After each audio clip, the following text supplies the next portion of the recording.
Il existe de nombreux exemples de guerrières dans l'histoire. Ce sont généralement des combattantes solitaires, des femmes d'exception, comme Jeanne d'Arc.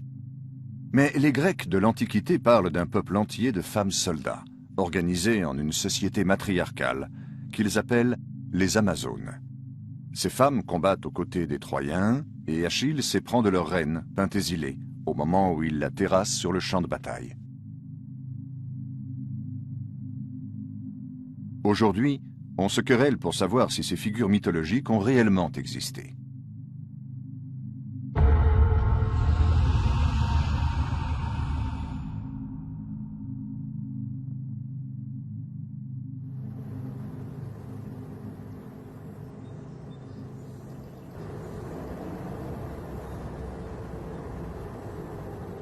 Renate Rolle enseigne l'archéologie à l'université de Hambourg.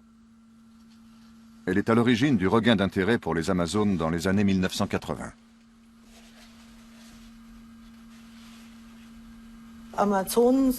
Les Amazones ont été idéalisées dans la mythologie. C'est pourquoi en Europe de l'Est et en Asie centrale, on ne parle pas d'Amazones, ou alors seulement entre guillemets. On parle de guerrières, dont l'existence est indiscutable. On a trouvé des squelettes de femmes avec des blessures graves, qui ont guéri ou ont été fatales. Donc leurs armes ne restaient pas à la maison dans l'armoire. Elles servaient régulièrement au combat. Die hat man dann im Kampf eingesetzt und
Je relève plusieurs éléments frappants. D'abord le fait qu'on diabolise ces femmes. Quelle insolence de leur part de se mêler ainsi des affaires des hommes. Et en plus, elles sont victorieuses. Ça doit être très difficile à avaler pour les Grecs. Par ailleurs, on les décrit en général comme des femmes d'une grande beauté.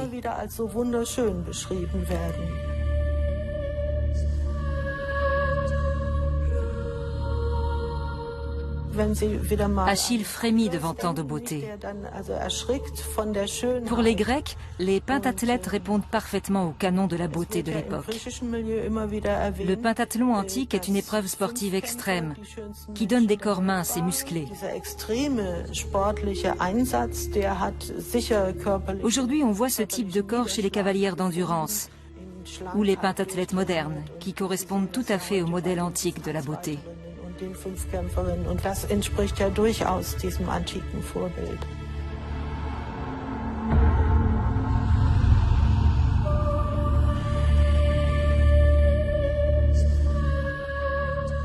Les Amazones sont habiles à la guerre. Sur leurs chevaux, elles prennent les fantassins de vitesse. Ce sont d'excellentes cavalières. Aux épées, elles préfèrent les poignards, qui leur donnent plus de mobilité.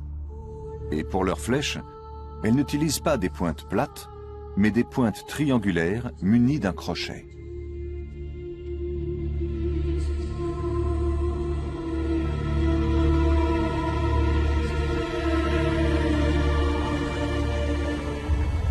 Aujourd'hui, on ne sait toujours pas si les guerrières d'autrefois étaient de simples soldats ou si elles formaient une société matriarcale dans laquelle elles détenaient le pouvoir. Certains reprochent à Renate Rolle et aux autres tenants de la seconde hypothèse de faire preuve de trop d'imagination en regard des données disponibles.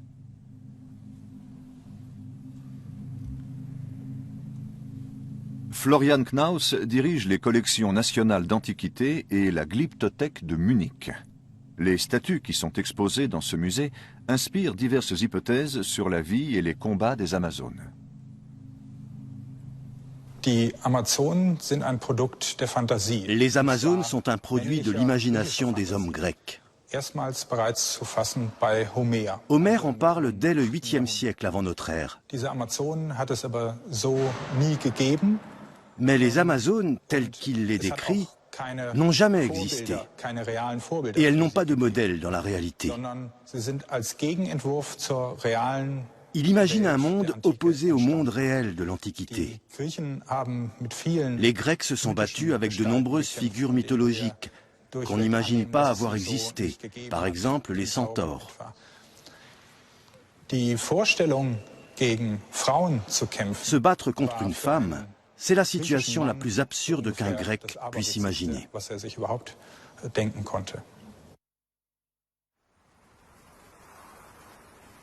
Hérodote situe le royaume des Amazones dans les lointaines plaines qui bordent la mer Noire, dans le sud de l'actuelle Ukraine. Des fouilles archéologiques ont confirmé de nombreux faits qu'il mentionne dans ses fameuses histoires. Il décrit notamment les coutumes et les fêtes de Siti et raconte l'arrivée des Amazones dans ce pays.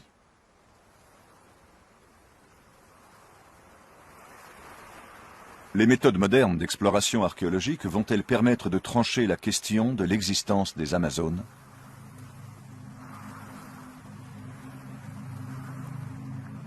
Jusqu'à très récemment, les archéologues déterminaient le sexe d'un squelette uniquement en fonction du mobilier funéraire découvert dans la tombe.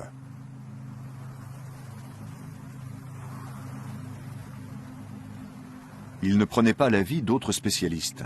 Pourtant, d'autres méthodes existent depuis le XIXe siècle.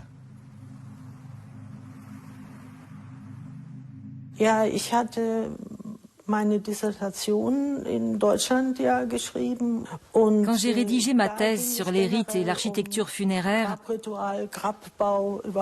j'ai trouvé de nombreuses sépultures de femmes dans les catalogues. Da hatte ich natürlich entsprechend viele auch Frauenbestattungen. Et j'ai découvert que depuis 1890, les spécialistes se posent la question de l'existence de femmes armées, de guerrières.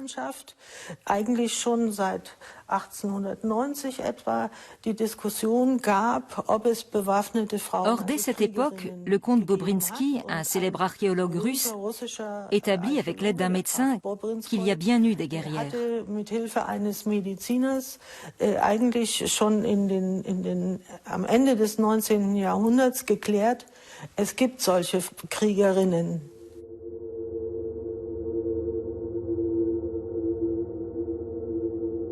Mais pour étayer la thèse de l'existence de guerrières en Europe de l'Est, il faut disposer de données fiables sur l'emplacement des ossements et le mobilier funéraire découvert dans les tombes. Or, de nombreuses sépultures n'ont pas été examinées selon les principes de l'archéologie moderne.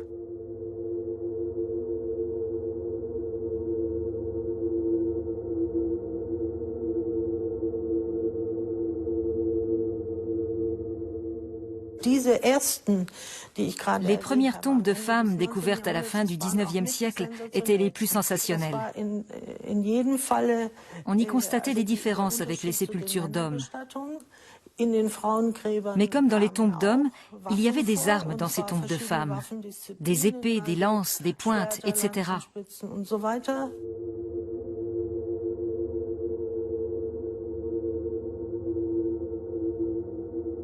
Des centaines de fouilles ont été menées en Ukraine depuis la fin du XIXe siècle. Parmi toutes les sépultures examinées, certaines corroborent la thèse de l'existence de femmes guerrières. Elles ne correspondent pas à ce que connaissaient les archéologues en Europe jusque-là.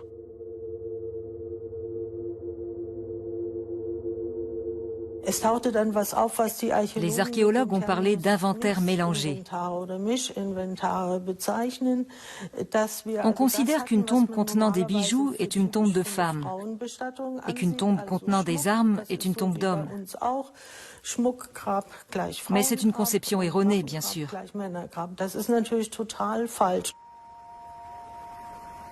Mais cet inventaire mélangé suffit-il à prouver qu'on est face à une tombe de guerrière ?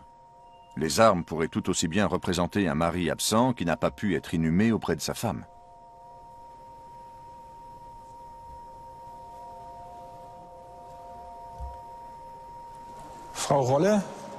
Selon Renate Rolle, les descriptions des Amazones datant du 5e siècle avant notre ère sont des descriptions réalistes de guerrières. Pourtant, ces Amazones portent un costume fantaisiste, comportant des éléments scythes, perses et grecs.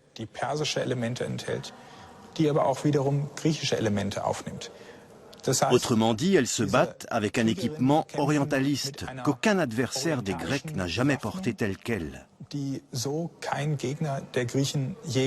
Les femmes scythes ne portaient pas ce genre de tenue. On connaît la tenue des Amazones grâce à des céramiques grecques conservées au musée de Munich. Pour dessiner ce costume fantaisiste, les artistes n'ont pas eu besoin d'aller en Ukraine. Vers 500 avant notre ère, Athènes possédait en effet une garde de cavaliers scythes. Ils ne portaient pas la tunique flottante des Grecs, mais un pantalon serré, taillé dans des étoffes de couleur.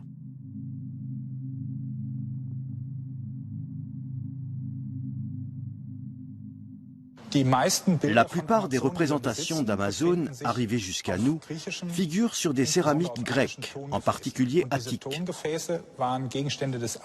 Ces céramiques étaient utilisées au quotidien, notamment lors des symposiums, des banquets.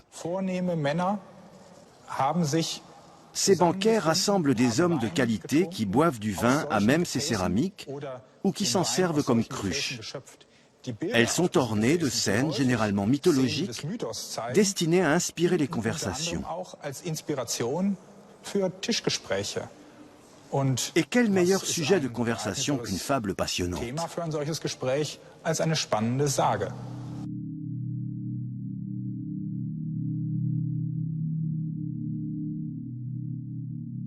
Les belles guerrières sont-elles le fruit de l'imagination érotique d'une poignée d'hommes avinés, ou Hérodote les a-t-il rencontrées au pays des Scythes?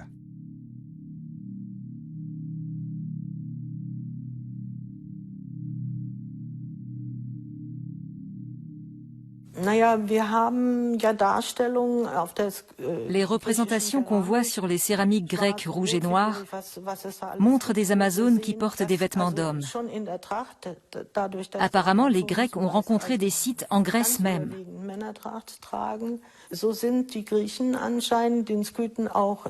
On sait qu'à partir du 5e siècle avant Jésus-Christ, les gens voyagent beaucoup. Hérodote lui-même se rend sur les rives de la mer Noire. Et il écrit à plusieurs reprises dans ses histoires qu'il a vu tout cela de ses propres yeux. Ça me semble donc parfaitement crédible.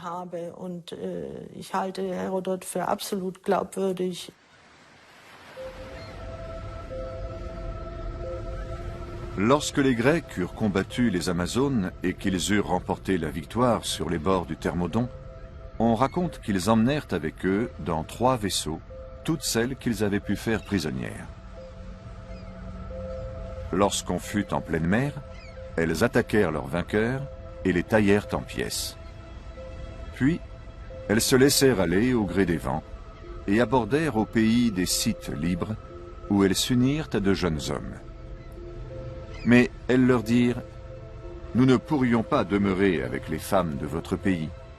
Leurs coutumes ne ressemblent en rien aux nôtres. Nous tirons à l'arc, nous lançons le javelot, nous montons à cheval. Mais si vous voulez nous avoir pour femmes, allez trouver vos pères et demandez-leur votre héritage. Revenez avec, et nous vivrons ensemble. »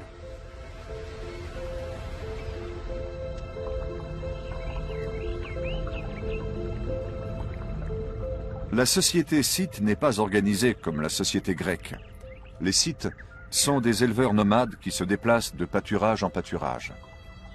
Dans ce type de société, une inversion de la répartition classique des rôles entre hommes et femmes n'est pas impossible.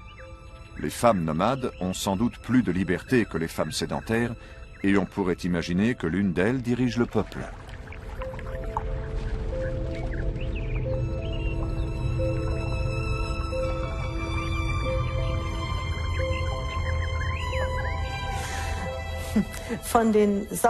Les Sauromates sont les voisins des Scythes. D'après la légende, les femmes sauromates se coupent un sein, ou plutôt elles le brûlent. Et les vierges doivent rapporter un crâne d'homme, voire 3, pour pouvoir se marier. Hérodote précise avec malice que certaines femmes sauromates meurent vieilles filles, faute d'avoir pu remplir cette obligation. On a l'impression d'y être.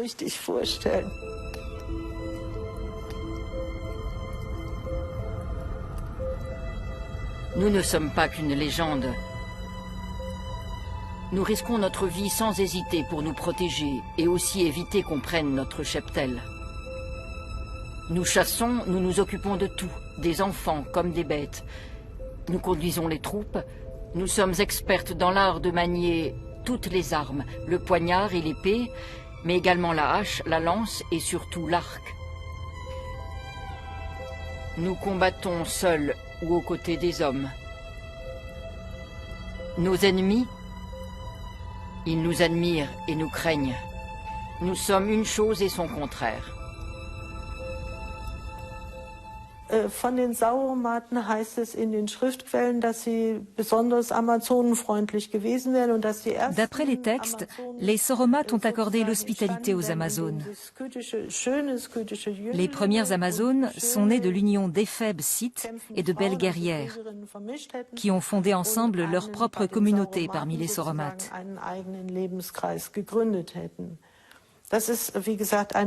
Voilà le mythe qui est repris par Hérodote.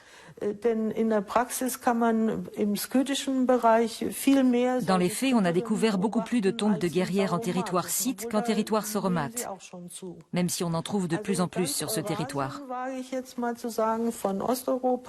Toute la région qui va de l'Europe de l'Est à la Volga et même à l'Altaï est caractérisée par un nombre important de guerrières.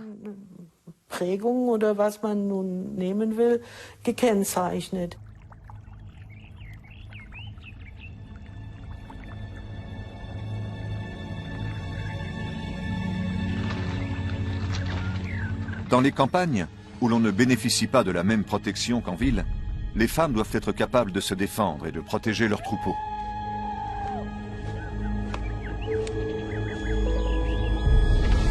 Les femmes scythes savent manier la hache et le couteau.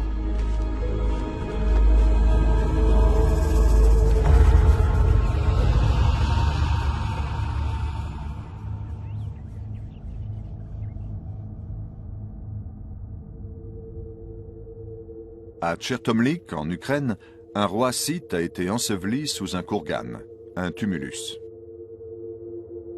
Les pilleurs de tombes n'ont pris que l'or. Mais les premières fouilles n'ont pas été menées avec suffisamment de soin.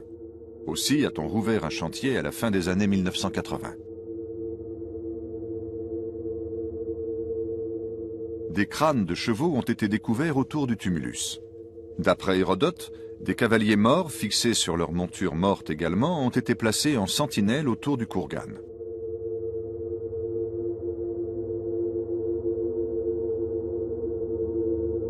Les nouvelles fouilles ont permis de mettre au jour des tombes secondaires contenant des bijoux et des armes. D'après un médecin légiste et un paléopathologiste, il s'agit de sépultures de femmes. L'existence de guerrières est donc établie.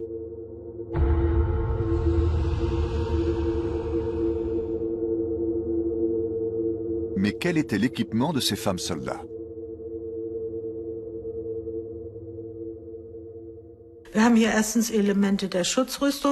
Voici plusieurs éléments d'une armure. Ceci est une cuirasse scythe à écailles.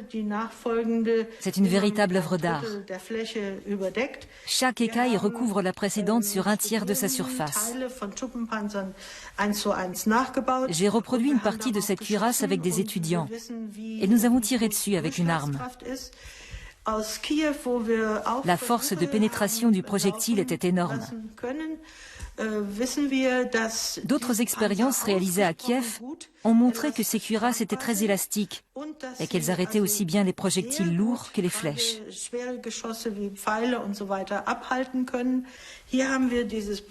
Ce pectoral vient du site de la Tolstaïa Mogila, à Ordzhonikidze. C'est une copie.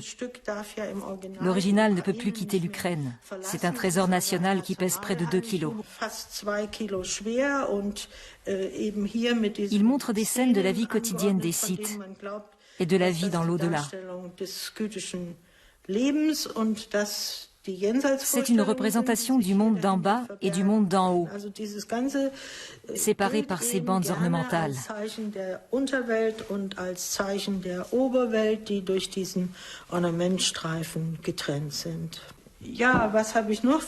Je peux vous montrer également ce miroir scythe. On trouve des miroirs dans des sépultures d'hommes, mais c'est plus fréquent dans des sépultures de femmes. Ces miroirs en bronze donnent un reflet beaucoup plus beau que nos miroirs modernes à base d'argent ou de mercure. C'était des miroirs embellissants. Auf jeden Fall etwas, was schönende Wirkung hatte.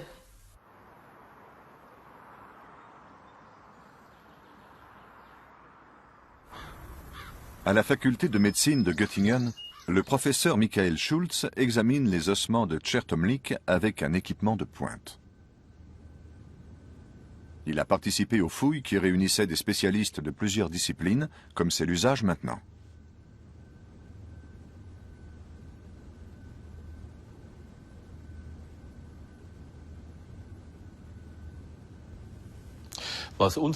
À Czertomlik, on a eu la surprise de découvrir des femmes dans les tumulus. Elles ont été ensevelies avec des armes et leurs squelettes présentent des insertions musculaires très marquées.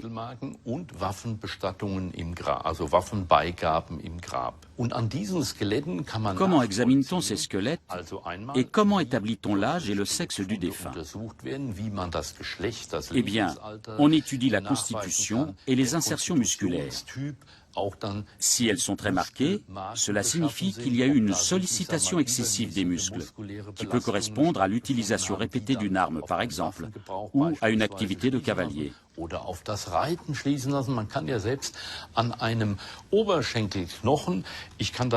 voit très bien l'impact d'une activité de cavalier sur l'os de la cuisse. Regardez. Ici et là, vous avez les points d'insertion du muscle du mollet. En principe, les cavaliers ont à cet endroit une bosse. Mais dans notre exemple, c'est tout plat. Il y a un deuxième élément. C'est le point d'insertion du grand abducteur qui tire la jambe. Il est également plat. Chez un cavalier, il fait une bosse.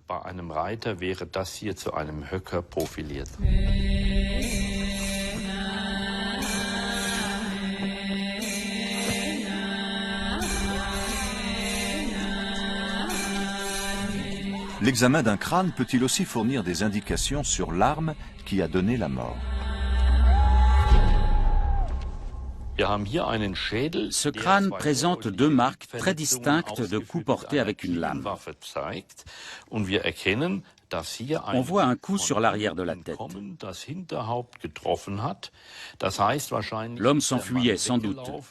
Son adversaire l'a attaqué par derrière et lui a donné un coup qui lui a fendu le crâne. Il y a une deuxième blessure à l'avant. C'est une grande béance. Le coup est venu de derrière, comme ça. L'arme est restée coincée, et soit l'adversaire a tiré fort, soit la victime est tombée, et ça a arraché un fragment du crâne. Regardez, on voit très bien l'entaille faite par la lame.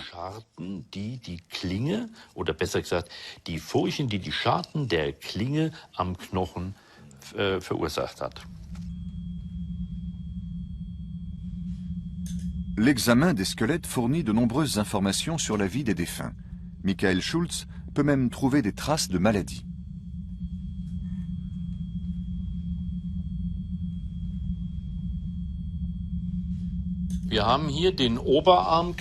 J'ai ici un os d'un membre supérieur qui a subi une altération pathologique à cause d'une sollicitation excessive, sans doute liée au maniement des armes. Cette altération se voit au microscope.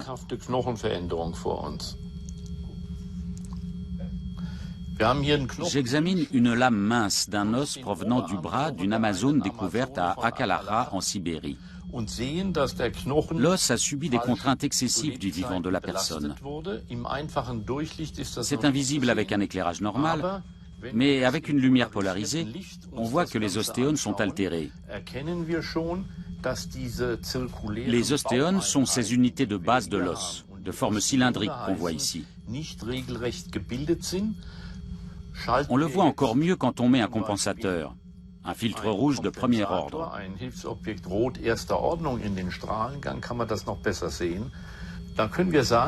On peut affirmer que l'os a été trop sollicité.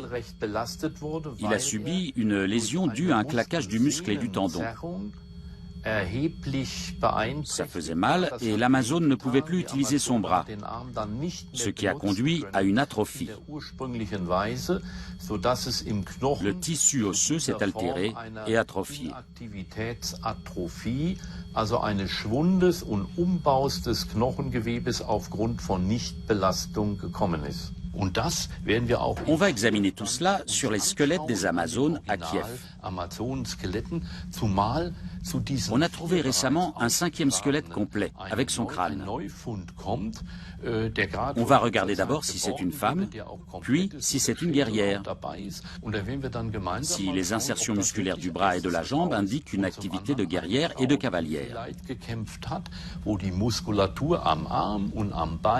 Si tous ces éléments sont réunis, on pourra alors parler d'un squelette d'Amazone.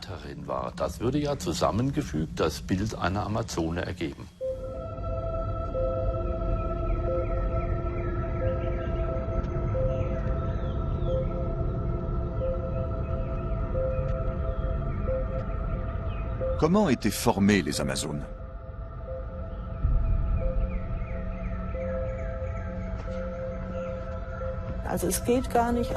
Les filles suivaient très certainement la même formation que les garçons. C'est évident. Elles devaient manier l'arc et l'épée aussi bien que les garçons. C'était sans doute plus compliqué pour le lancer du javelot, à cause du valgus du bras chez les femmes. En un mot, la formation devait être intensive et commencer dès le plus jeune âge.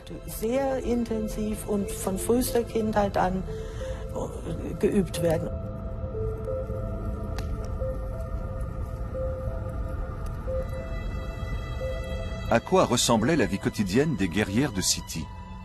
Utilisaient-elles du maquillage ou des peintures de guerre? Nous ne le saurons jamais avec certitude car trop peu d'éléments sont arrivés jusqu'à nous. Mais on peut établir des parallèles avec d'autres cultures.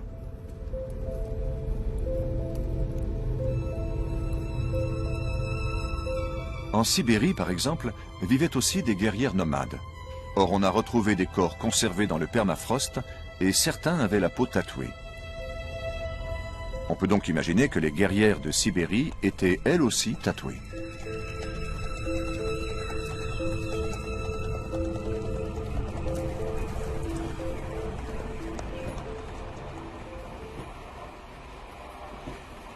En Ukraine, il y a tellement de tumulus-sites qu'on manque de moyens humains et financiers pour les étudier tous. Les archéologues sont obligés de se concentrer sur ceux qui semblent les plus prometteurs. Mais les découvertes sensationnelles restent rares.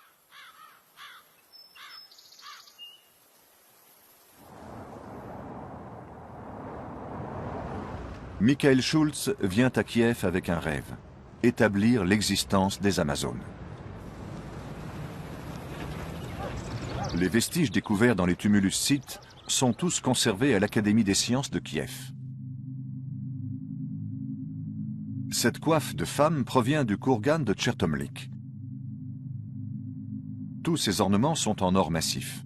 Ils ont été réalisés avec les outils rudimentaires de l'époque.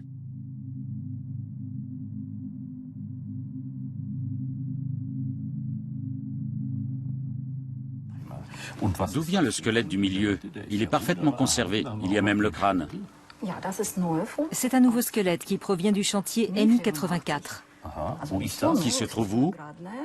Près de Saporochier. C'est une Amazone. Si on regarde le front, on voit qu'ici, entre les sourcils, sur ce qu'on appelle la glabelle, c'est plat. Or, chez l'homme, c'est bombé.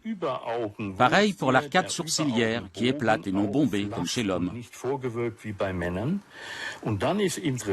Ce qui est intéressant, c'est qu'on a les deux bosses frontales assez développées, alors que chez l'homme, c'est plat. Le front part directement vers l'arrière sans faire de bosse. Donc, on peut dire que ce front vertical est une caractéristique féminine en rapport avec les autres caractères que je viens de décrire.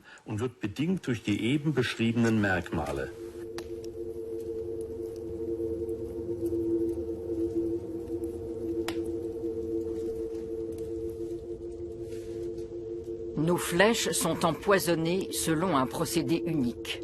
Nous versons un peu de notre sang dans un pot que nous enfouissons. Assez vite, il se met à pourrir. Nous ajoutons alors des vipères en putréfaction. Ce mélange se distille lentement dans la plaie. Nos ennemis meurent longtemps après avoir été blessés par nos flèches. Sauf lorsque le venin du serpent agit tout de suite. Les Scythes ont développé l'art de la guerre et utilisent des armes sophistiquées. Les pointes de leurs flèches sont conçues pour se briser dans le corps de l'ennemi, et elles sont munies d'un crochet qui empêche de les retirer. En haut, à gauche, on a les restes d'un arc réflexe. C'est une arme redoutée utilisée par les cavaliers scythes. On a aussi des pointes de lance très bien conservées, ainsi que des armes de combat et un poignard posé entre les deux miroirs.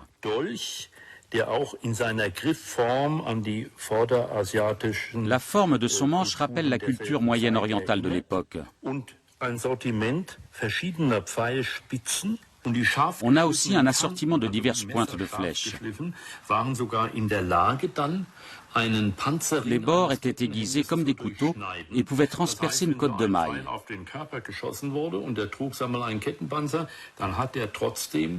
C'étaient des armes mortelles.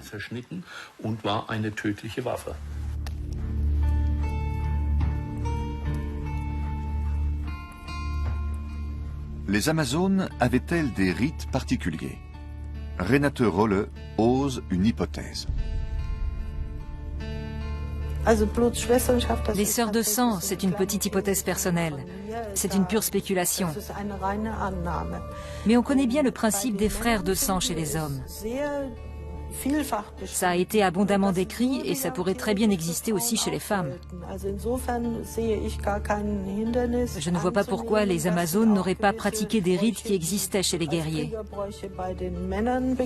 Mais évidemment, je ne peux pas le prouver. Simplement, ça me semble très probable. Les textes, notamment ceux du pseudo-Hippocrate et d'autres auteurs comparables, mentionne régulièrement l'importance des frères de sang.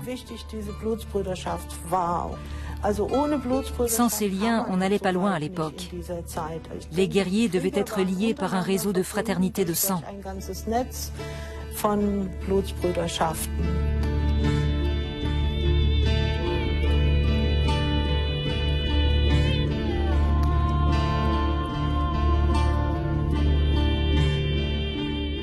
Michael Schultz quitte Chertomlik pour la Crimée, où des archéologues s'apprêtent à ouvrir une nouvelle sépulture. Des squelettes de femmes ont été découverts dans la région. Le mobilier mortuaire donne à penser que ces femmes dirigeaient leur communauté. Néanmoins, la question de l'égalité des sexes chez les Scythes reste controversée.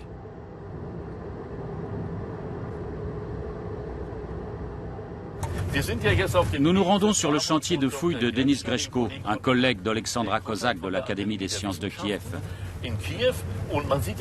On suit la Jeep devant nous en direction de 2 kurgans scythes. On pense que ces tumulus sont inviolés et qu'il renferme des dépouilles d'Amazones. C'est du moins ce qu'on espère. Mais pour l'instant, rien n'est sûr.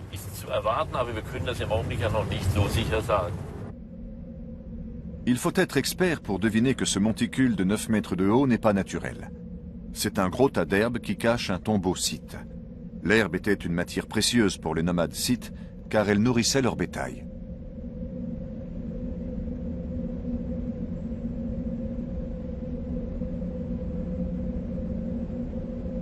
Also wir wissen ja von Herodot, und da passt Hérodote parle des Kourganes. der da geprägt worden ist, die Pyramiden. On les a appelés les pyramides des steppes. C'est vrai que ces grandes pyramides de terre sont bien visibles dans ce paysage ultra plat. Hérodote rapporte une histoire épouvantable. Il écrit que les grands tombeaux, autrement dit les Kourganes des rois scythes, sont entourés de cavaliers fantômes. Les Scythes tuaient des jeunes guerriers et leurs montures et les embaumaient pour qu'ils défendent le tombeau avec leurs armes.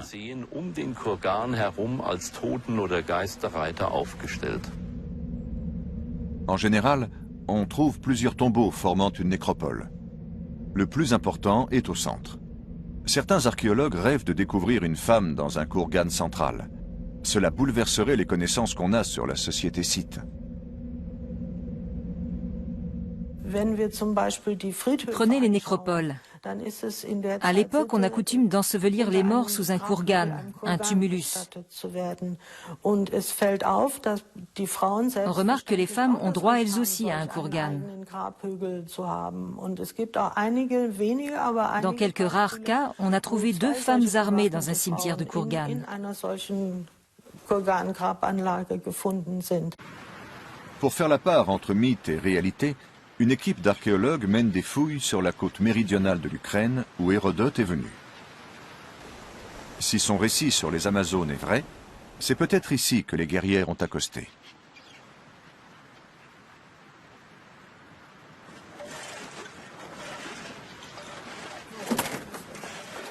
Ici, des archéologues fouillent les vestiges d'une colonie scythe. Ils espèrent recueillir des informations sur la vie quotidienne de cette société antique. Mais le chantier est harassant. Il fait très chaud et l'équipe est obligée de camper sur place.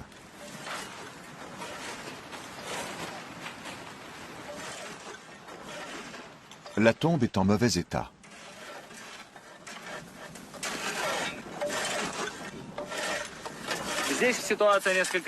Plus tard, les Scythes ont exhumé tous les os et ont fait leurs propres inhumations. C'est pour ça qu'on a trouvé plusieurs dizaines d'ossements barbares.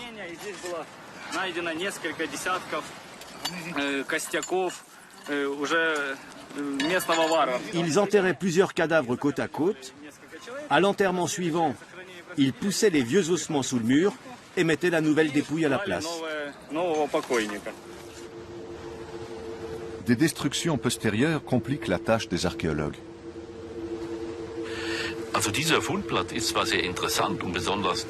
Ce site est très intéressant parce qu'on a une tombe, ou plutôt une fosse carrée. Mais il est très abîmé. La tombe a sûrement été pillée dans l'Antiquité, mais aussi plus tard. Et puis, nous sommes au milieu d'une région agricole avec de grands champs.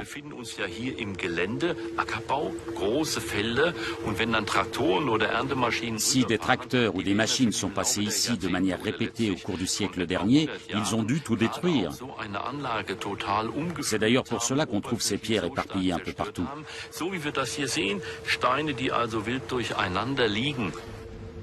Rares sont les tombes intactes. Il y a toujours eu des pilleurs, de l'Antiquité à nos jours. Les Scythes cherchaient déjà à les induire en erreur en érigeant des tombeaux factices au centre de leur cimetière. Les tombeaux importants se retrouvaient alors à la périphérie.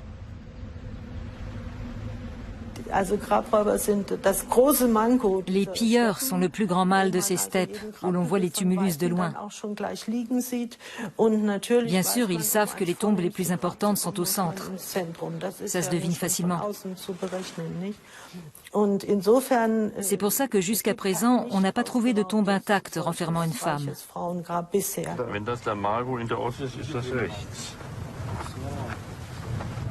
Les archéologues ont fait quelques maigres découvertes.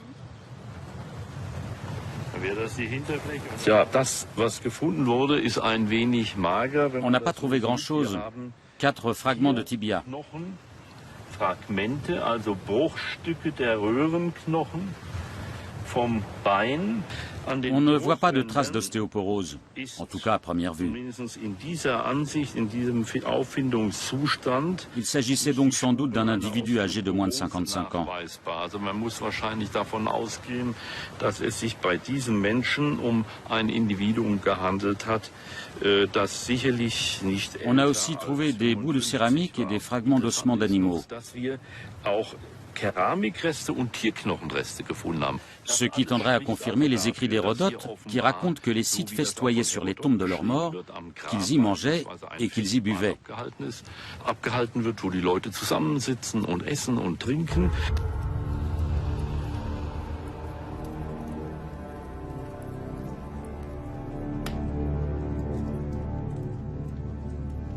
Je ne voulais pas me marier. Et l'art de la guerre, voilà toute ma vie. Combattre était un rêve que j'ai réalisé, à maintes reprises. Puis un jour, j'ai été très gravement blessée à la jambe. Aujourd'hui, je ne peux plus monter à cheval. Je suis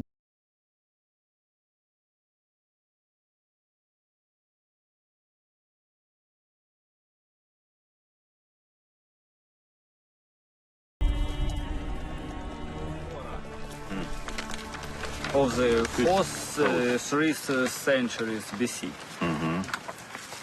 Les tombes découvertes jusqu'à présent renferment plus de guerriers que de guerrières, et on n'a encore jamais trouvé de femmes dans un tombeau central. Voilà qui contredit la thèse d'une société d'Amazones défendue par Renate Rolle.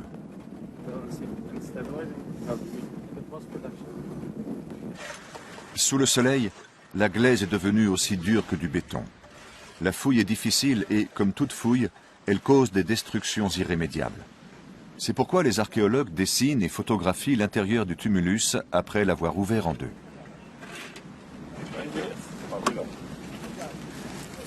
Le kurgan est recouvert de lourdes pierres. Les archéologues les retirent en veillant à ne rien détruire, puis ils sortent leurs truelles et leurs pinceaux.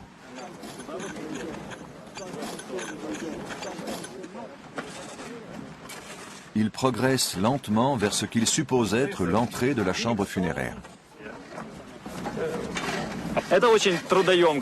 C'est un travail très pénible. On prend beaucoup de précautions. La chambre funéraire est probablement là. On ne la voit pas encore à cause de toutes ces pierres.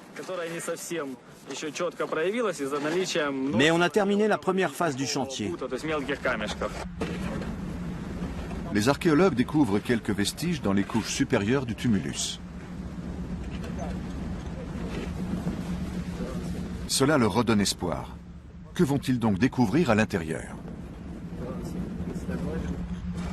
Pour le savoir, les archéologues devront encore attendre. Les pierres sont trop lourdes. Il va falloir acheminer par la route un équipement spécial.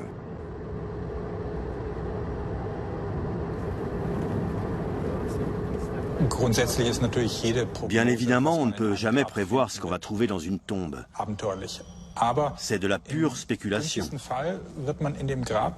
Au mieux, on trouvera une femme scythe portant des armes. Mais cela ne suffira pas à établir l'existence des Amazones antiques. Je ne conteste pas que des femmes scythes aient participé à la chasse et même à la guerre.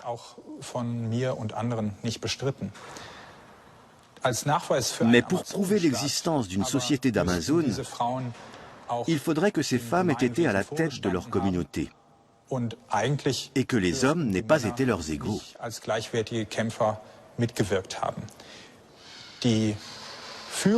Les unités de cavalerie scythe étaient commandées par des cavaliers lourdement armés. Et on n'a jamais établi qu'une femme pouvait occuper cette position. La société scythe était un patriarcat. Elle était dirigée par un homme. Tout cela contredit les récits mythologiques sur une société d'Amazone.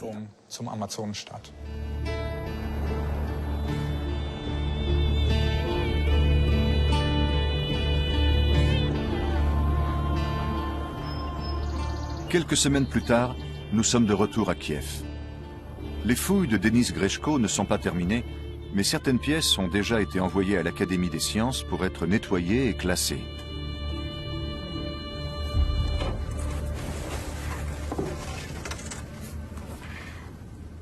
On leur attribue un numéro et on enregistre toutes les informations dont on dispose concernant le lieu et les conditions de leur découverte. La moindre pièce est soigneusement archivée pour les générations futures.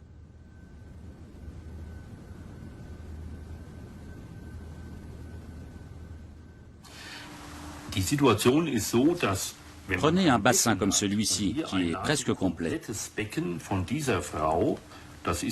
Voici l'os iliaque gauche. On voit une fente qui est presque à angle droit. Chez l'homme, l'angle est oblique. On peut le fermer avec un pouce. Ici, ce n'est pas possible. Donc, il s'agit d'une femme.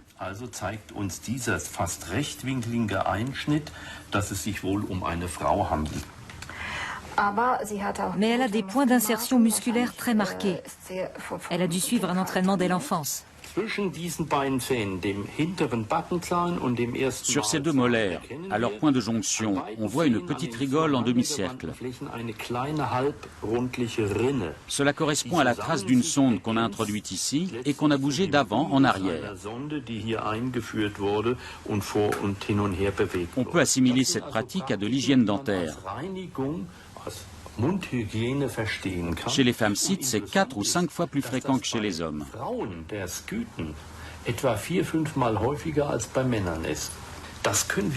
On voit aussi autre chose sur ces squelettes de Scythes ou d'Amazone. Regardez. Il y a une coloration et une structure qui correspondent à de la rouille. C'est la trace d'une épée en fer. On peut affirmer que cette femme a été enterrée avec une épée. Des armes dans la tombe et des points d'insertion très marqués sur des muscles qui pouvaient être sollicités pour le maniement des armes nous amènent à conclure qu'il s'agissait peut-être d'une guerrière.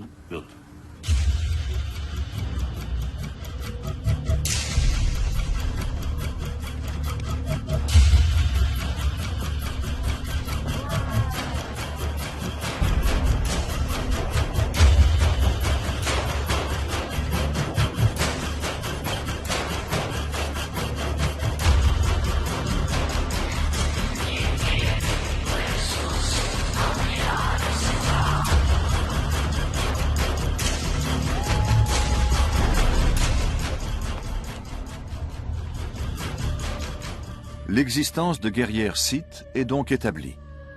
Mais ces guerrières, sont-elles les Amazones dont parlent les mythes ?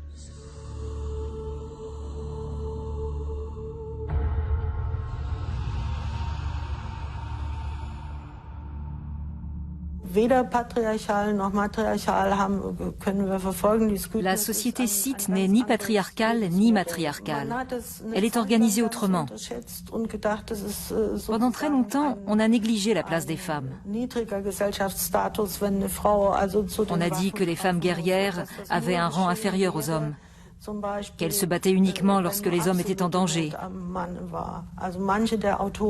ou encore que le combat était une sorte de sport pour les vierges avant le mariage.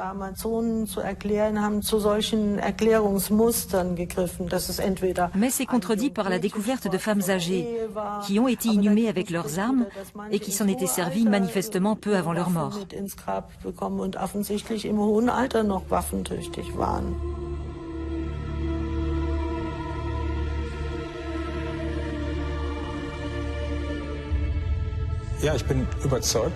Je suis convaincu que les Amazones perdraient de leur attrait si on vivait dans une société matriarcale, dans laquelle les femmes feraient la guerre.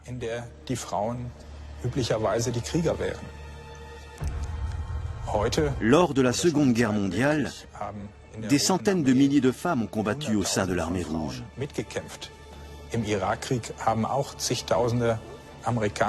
Lors de la guerre en Irak, des milliers d'Américaines ont porté les armes. Mais des femmes sur un champ de bataille restent l'exception. Si cela devenait banal, les Amazones n'auraient plus rien de remarquable et on n'inventerait plus d'histoires passionnantes sur elles.